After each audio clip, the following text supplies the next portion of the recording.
আমরা এইসব জায়গায় ফল কাটি মর্নিংয়ে এসেছি। আর আপনাদেরকে আরও বহুত কিছু দেখাবার চেষ্টা করব। আপনারা প্রথমেই ইউটিউবটাকে সাবস্ক্রাইব করবেন, ভালো লাগলে একটা কমেন্ট করবেন।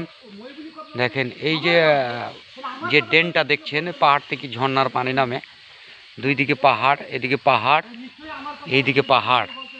আমরা এই রাস্তার মধ্যে আছি এখানে। আর এইখানে আছে আমাদের জয়নাল ভাই।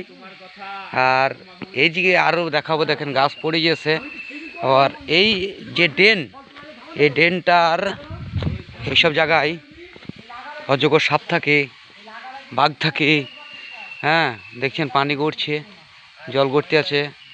এই দেখেন কত সুন্দর লালাটা, কিন্তু এইসব লালায় আমরা আসি কম, ফল পড়ে গেলে তুলি না, যেহেতু ফল তুললে এই হয় গাছটা জঙ্গল হয়েছে। কিন্তু আরও দেখেন গাছের গোড়া আমাদের কত পরিষ্কার হয়েছে। হ্যাঁ, এইগুলো পরিষ্কার করতে এসছে আজকে। এইগুলো এই যে দেখছেন এইভাবে লাগাতে হবে, এভাবে গাছ পরিষ্কার করতে হবে। আগে যারা ছিল তারা এইভাবে ফল কেটে গিয়েছে, গাছটা পরিষ্কার করতে পারেনি, কিন্তু আমরা এসছি পরিষ্কার করব।